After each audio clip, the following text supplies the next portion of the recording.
ദൈവത്തിരുനാമത്തിന് സ്തോത്രം ചെയ്യുകയും സ്തുതിക്കുകയും ചെയ്യുന്നു. കർത്താവിനാൽ അനുഗ്രഹീതരായ ദൈവമക്കളെ, സന്തോഷത്തോടൊരിക്കൽ കൂടി ദൈവത്തിൻ്റെ തിരുമുമ്പാകെ ദൈവത്തിൻ്റെ വചനം കേൾപ്പാൻ ഒരു അവസരം ദൈവം നമുക്ക് തരികയാൽ ഈ നല്ല സന്ദർഭത്തിനായി ദൈവത്തിന് നന്ദി നിറഞ്ഞ ഹൃദയത്തോടെ നമുക്ക് ഒന്നിച്ച് സ്തോത്രം ചെയ്യാം. സർവാധികാരിയായിരിക്കുന്ന മഹാദൈവത്തിൻ്റെ ആർദ്ര കരുണയാലും ദൈവത്തിൻ്റെ പരമാധികാരത്താലും ഓരോ ദിവസവും തനിക്കുള്ളവരെ കരുതുകയും അവരോടുള്ളത് അന്നെന്ന് പറഞ്ഞു തന്ന് നമ്മെ നല്ലവരായി നന്നാക്കിയെടുത്ത് മറ്റുള്ളവരുടെ നടുവിൽ ആകാശമണ്ഡലത്തിലെ നക്ഷത്ര ശോഭ പോലെ ശോഭിക്കേണ്ടതിന് കർത്താവ് നമ്മോട് കാണിക്കുന്ന ദൈവസ്നേഹത്തിനായി എത്ര സ്തുതിച്ചാലും മതി വരില്ല. അത്രയ്ക്ക് ദൈവത്തിൻ്റെ കരുതലും സ്നേഹവും അനുഭവിക്കുന്ന എല്ലാ പ്രിയപ്പെട്ടവരെ ഓർത്ത് ഞാൻ ദൈവത്തെ സ്തുതിക്കുന്നു. എല്ലാ ദിവസവും വചനം തന്നും വാക്കുകൾ പറഞ്ഞു തന്ന് ദൈവിക ദൂതുകൾ പങ്കുവയ്ക്കാൻ എന്നെ യോഗ്യനാക്കുന്ന ദൈവത്തിന് നന്ദിയോടെ സ്തോത്രവും സ്തുതിയും മഹത്വവും കരയറ്റിക്കൊണ്ട് നിങ്ങൾക്കെല്ലാവർക്കും യേശുക്രിസ്തുവിൻ്റെ ധന്യമേറിയ നാമത്തിൽ എൻ്റെ വിനീതമായ സ്നേഹവന്ദനവും അറിയിച്ചുകൊണ്ട് ഒരു ലളിതമായ ചിന്ത പരിശുദ്ധാത്മപ്രേരിതനായി നിങ്ങളുമായി പങ്കുവയ്ക്കാൻ ഒരുങ്ങുന്നു. അതിനാധാരമായി വിശുദ്ധ മത്തായിയുടെ സുവിശേഷം 26-ാം അധ്യായം 73-ാമത്തെ വാക്യം ഞാൻ നിങ്ങളെ വായിച്ചു കേൾപ്പിക്കാം. മത്തായിയുടെ സുവിശേഷം 26-ാം അധ്യായം 73-ാമത്തെ വാക്യം. അല്പനേരം കഴിഞ്ഞിട്ട് അവിടെ നിന്നവർ അടുത്തു വന്ന് പത്രോസിനോട്, നീയും അവരുടെ കൂട്ടത്തിൽ ഉള്ളവൻ സത്യം, നിന്റെ ഉച്ചാരണവും നിന്നെ വെളിവാക്കുന്നുവല്ലോ എന്ന് പറഞ്ഞു. ലാസ്റ്റ് സെൻറ്റൻസ്, നിന്റെ ഉച്ചാരണം നിന്നെ വെളിവാക്കുന്നു എന്ന് പറഞ്ഞു. കർത്താവ് യേശുക്രിസ്തുവിൻ്റെ വിചാരണയും വിസ്താരവും നടക്കുകയാണ്. വിവിധ കോടതികളിൽ മാറി മാറി കർത്താവിനെ കൊണ്ടുപോയി കുറ്റം തെളിയിക്കാൻ വേണ്ടി കള്ളസാക്ഷികളുടെയും കള്ള ആരോപകരുടെയും മുമ്പിൽ യേശുവിനെ ഒരു ബലിമൃഗത്തെ നിർത്തിയിരിക്കുന്നത് പോലെ നിർത്തുകയാണ്. കർത്താവാകട്ടെ വായെ തുറക്കാതെ മിണ്ടാതിരിക്കുകയാണ്.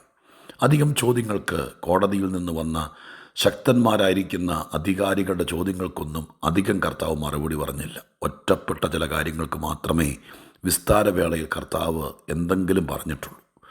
ഇവിടെയും യേശുക്രിസ്തുവിനെ മഹാപുരോഹിതന്മാരുടെ അരമന സമുച്ചയത്തിനകത്ത് വിസ്തരിക്കുകയാണ്. വളരെ കലികയറിയ സന്നിധിയും സംഘം അവർ കർത്താവിനെ എങ്ങനെയെങ്കിലും ഒടുക്കിക്കളയണമെന്ന് കുറേ നാളുകളായി ശ്രമിച്ചുകൊണ്ടിരിക്കുക.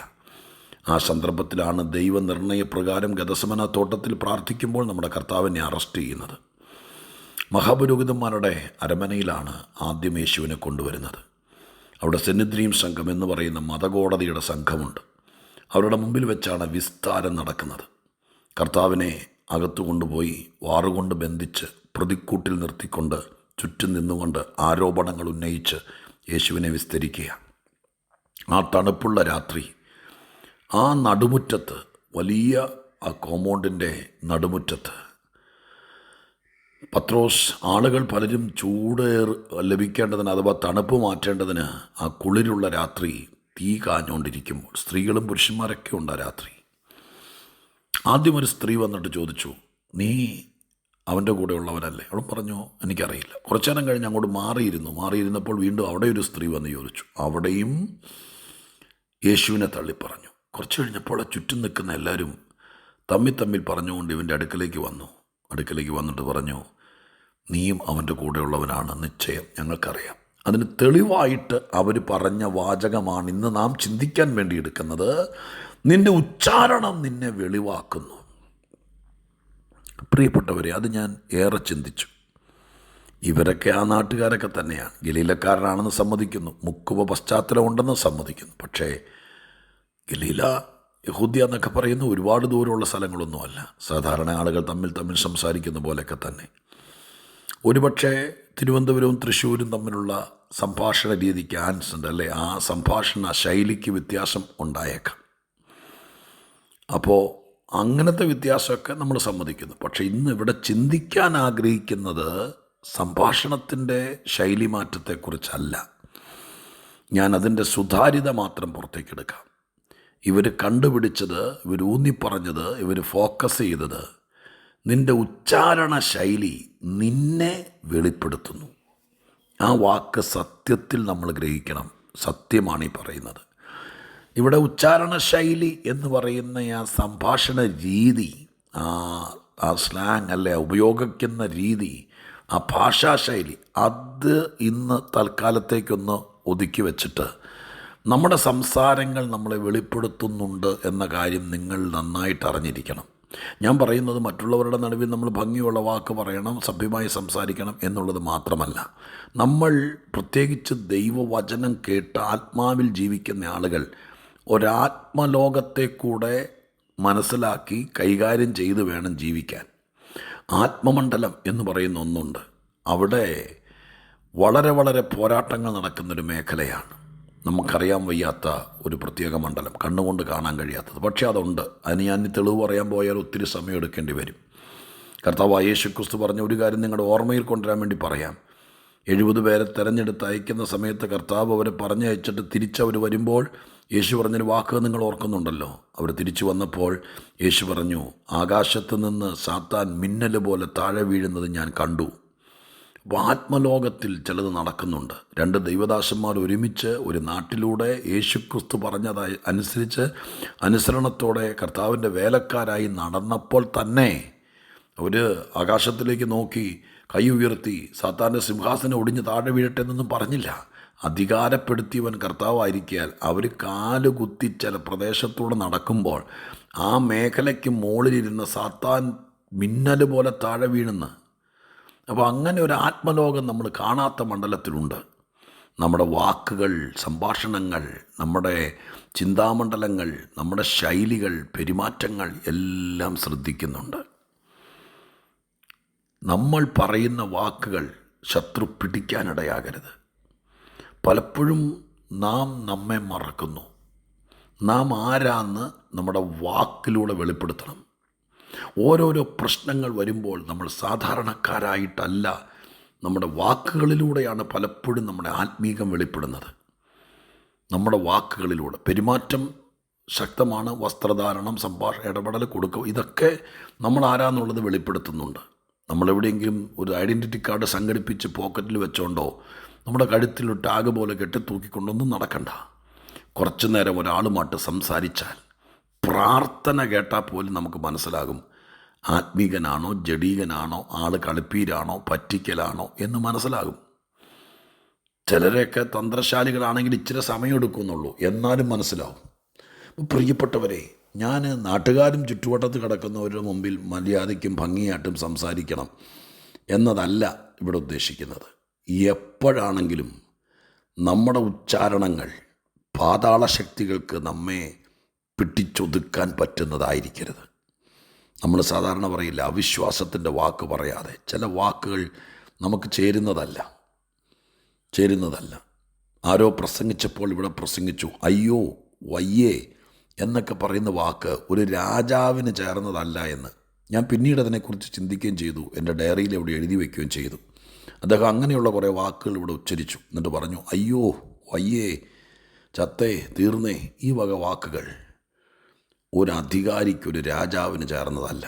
അങ്ങനെയാണെങ്കിൽ എന്നെ കേൾക്കുന്ന പ്രിയപ്പെട്ടവരെ, നാം ദൈവത്തിൻ്റെ മക്കളാണ്, രാജകീയ പുരോഹിത വർഗത്തിൽപ്പെട്ടവരാണ്, ദാവീദ് ഗോത്രത്തിൻ്റെ താക്കോലുള്ളവൻ്റെ അനുയായികളാണ്, യഹൂദാ ഗോത്രത്തിൻ്റെ സിംഹത്തിൻ്റെ സന്തതികളാണ്.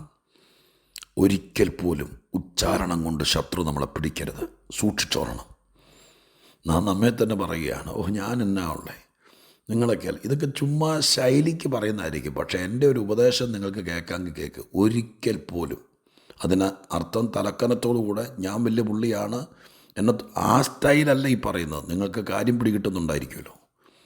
ഒരിക്കൽ പോലും നമുക്ക് വേണ്ടി വില മുടക്കിയ കർത്താവിൻ്റെ രക്തത്തിൻ്റെ വിലയെ ഇടിച്ച് താത്തിക്കൊണ്ട് നമ്മൾ സംസാരിക്കരുത്. ശരിയാണ്, ജനിച്ചതൊക്കെ ഒരു സാധു കുടുംബത്തിലായിരിക്കാം.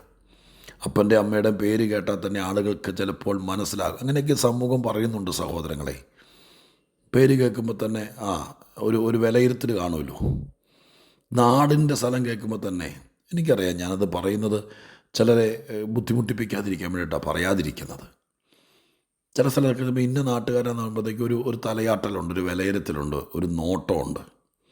എൻ്റെ പ്രിയപ്പെട്ടവരെ, നാം ജനിച്ചത് എവിടാണെങ്കിലും നമ്മുടെ മാതാപിതാക്കൾ എത്ര കഷ്ടപ്പെട്ട് വേർപ്പ് നാറുന്നവരായിരിക്കാം, ചെളിമണം ഉള്ളവർ, കാരണം പറമ്പിൽ കിടന്ന് പണിയെടുത്തവരല്ലേ. അവിടെയൊക്കെ ഇന്ന് കണ്ടാൽ ഒരു പക്ഷേ തൊലിയൊക്കെ ചുക്കിച്ചുളുങ്ങി കറുത്ത് കരി വാളിച്ചവരായിരിക്കാം ഈ മണ്ണിനോട് മല്ലടിച്ച്.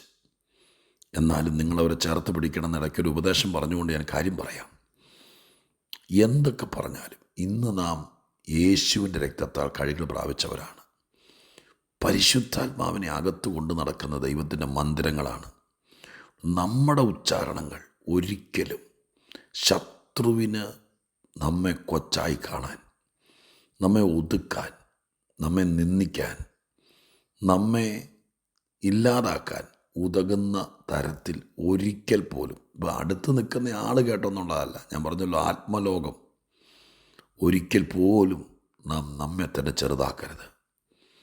ദൈവത്തെ ചാരിക്കൊണ്ട് ഞാൻ ദൈവ പൈതലാണ്, എൻ്റെ കർത്താവിന് എന്നെക്കുറിച്ച് വിചാരമുണ്ട്, എൻ്റെ തലമുടി പോലും താഴെ പോകാൻ സമ്മതിക്കത്തില്ല, ദൂതന്മാർ എനിക്ക് കാവലുണ്ട്, ഞാൻ എൻ്റെ കർത്താവിൻ്റെ കൈകളിലാണ്, എൻ്റെ കാല് തള്ളി പൊട്ടാൻ പോലും ദൈവമായ കർത്താവ് അനുവദിക്കത്തില്ല, എൻ്റെ കണ്ണ് നിറയാൻ സമ്മതിക്കത്തില്ല, എൻ്റെ അപ്പൻ എന്നെ ഭയങ്കര ഇഷ്ടം. ഇതൊക്കെ ഒന്ന് കൂടെ പറഞ്ഞു നോക്കി. അതായത് നിങ്ങളൊക്കെ വലിയ പുള്ളികളല്ലേ, ഞാനൊക്കെ ഞാൻ പറഞ്ഞാൽ എൻ്റെ പ്രിയപ്പെട്ടവരെ, അങ്ങനെ ഇവിടെ ദൈവത്തിന് വലിയ പുള്ളിയും ചെറിയ പുള്ളിയൊന്നുമല്ല. നമ്മയും സമ്പന്നരാക്കാൻ, വിശ്വാസത്തിൽ സമ്പന്നരാക്കാനാണ് നമ്മളെ വീണ്ടെടുത്തത്. ശിശുവായിരിക്കരുത്. പൗലോസ് പറഞ്ഞു, ഞാൻ ശിശുവായിരുന്നപ്പോൾ ശിശുവിനെ പോലെ സംസാരിച്ചു, ഇനി അങ്ങനെ സംസാരിക്കരുത്. ഉച്ചാരണങ്ങൾ നമ്മെ വെളിവാക്കും. നമ്മൾ ആരെന്ന് നമുക്കും മറ്റുള്ളവർക്കും, എക്സ്പെഷ്യലി സാത്താന്യ ലോകത്തിനും സംഭാഷണത്തിൽ നിന്ന് യേശുക്രിസ്തു ഉപവാസാനന്തരം സാത്താനെ ജയിച്ചതെങ്ങനെ? ഇല്ല കുരിശെടുത്ത് കാണിച്ചിട്ടാണോ? ഇല്ല മാന്ത്രിക കഥകളിലെ മാന്ത്രികന്മാർ ചെയ്യുന്നത് പോലെ കുരിശ് നീട്ടിക്കൊണ്ടാണോ സാത്താനെ ഓടിച്ചതല്ല. തൻ്റെ സംഭാഷണം, വാക്ക്, വചനം, അതിലൂടെയല്ലേ പിശാചിന് മനസ്സിലായത് ഇവൻ ദൈവപുത്രനാണെന്ന്. അധികാരം കൊണ്ടും വാക്കുകൊണ്ടും ഉച്ചാരണം കൊണ്ടും നാം നമ്മെ തന്നെ താഴ്ത്തിക്കളയരുത്, ഉയർത്തിപ്പിടിച്ചോളണം. ഇപ്പം ഞാൻ പ്രാർത്ഥിക്കാം. പരിശുദ്ധ ദൈവമേ, ഞങ്ങളുടെ സ്വർഗീയ പിതാവേ, അനുഗ്രഹിക്കപ്പെട്ട ഈ ചിന്തകൾക്കായി സ്തോത്രം.